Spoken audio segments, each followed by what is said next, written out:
the judiciary. But as you all have been following, even before we could expose the judiciary decided to expose itself. The world has been watching the biased tendencies. You have seen the bias and double standards that have been exposed by the judiciary, but in particular the Supreme Court. You all remember that we were blocked from filing our election petition on a Saturday.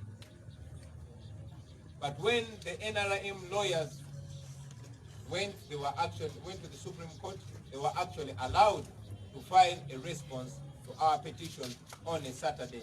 That is double standard number one. Just a few days after we had filed our petition, you all saw, we watched in shock as the Chief Justice invited the respondent, General Museveni, to a lawyer's meeting. But not only did he invite him, but you all watched the statements that the Chief Justice made before General Museveni. The Chief Justice was asking for some favors and was asking General Museveni to do some things in the capacity of president a year from now, thereby deliberately declaring that he had a predetermined mind, thereby communicating to the nation that according to him, Museveni would be president next year, even when he had a petition before him.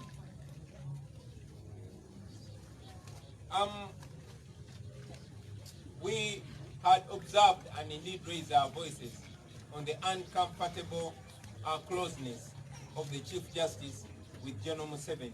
And not only the Chief Justice, but various justices in the Supreme Court. You are aware that since we petitioned the Supreme Court, the Chief Justice has met President Museveni three times. Now this is an arbiter in a matter who is meeting one party, who is meeting a defendant three times before they adjudicate this matter. We think that is wrong. We condemned it and we continue to condemn it. I've already mentioned about the statements that Justice Owinidoro made before General Museveni. And indeed, he went ahead in one of those meetings to present a budget to the defendant. Now here is a situation where the judge in a matter where Museveni is a defendant is actually asking for money from Museveni. We think that is not only immoral, but that is wrong. Now, following that, you all remember, ladies and gentlemen, that I was put under illegal house arrest for 11 days after the election. And yet, according to our laws, an aggrieved party is supposed to file a petition within 15 days. Now, out of those 15 days, I was under house arrest for 11 days. It took the order from the High Court of Uganda for me to be able to leave my home, thereby start working on that petition. Good enough, we were able to work around the clock, and within 4 days, we had filed a petition. But again, our law provides for amending the petition because we decided that we have to present more grounds, more powerful grounds to the Supreme Court. It shocked us, like it shocked so many people in the world, that the Supreme Court rejected the amendment to our petition. I must remind you, ladies and gentlemen, that in the just recent presidential election petition of Amama Mbabazi versus Museveni, an amendment to the presidential election petition was accepted. So it was clearly discriminatory of the Supreme Court to reject an amendment to our petition. Yet an amendment was accepted in the recent presidential election petition. As if that was not enough, ladies and gentlemen, our lawyers put it to the Supreme Court.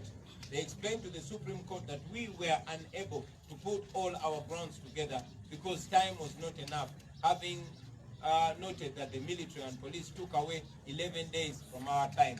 The Supreme Court, with a clearly biased attitude, rejected our amendment. Now, a matter before court is determined according to evidence. Because a matter is determined according to evidence, we made every effort to collect as much evidence as possible. Even amid this difficulty, you are all aware that many of our election observers as National Unity Platform, many of our polling agents were arrested and others were and continue to be on the run. Many of them are in prison. Many of them have been abducted by the police and the military, and we don't know where they are. And yes, very many of them are on the run. So amidst those challenges, we were still able to put together that evidence, well knowing that in the past presidential election petitions, for example, one of 2001 and one of 2006, of Dr. Kizza Besigye versus Museveni, evidence was continuously admitted in the court all through the hearing. But guess what? When we took our evidence to the Supreme Court, even before the hearing, the Supreme Court, in an unprecedented manner, rejected our evidence. We are convinced that the Supreme Court has a predetermined mind. They want to rule that we lost this petition because we did not adduce enough evidence.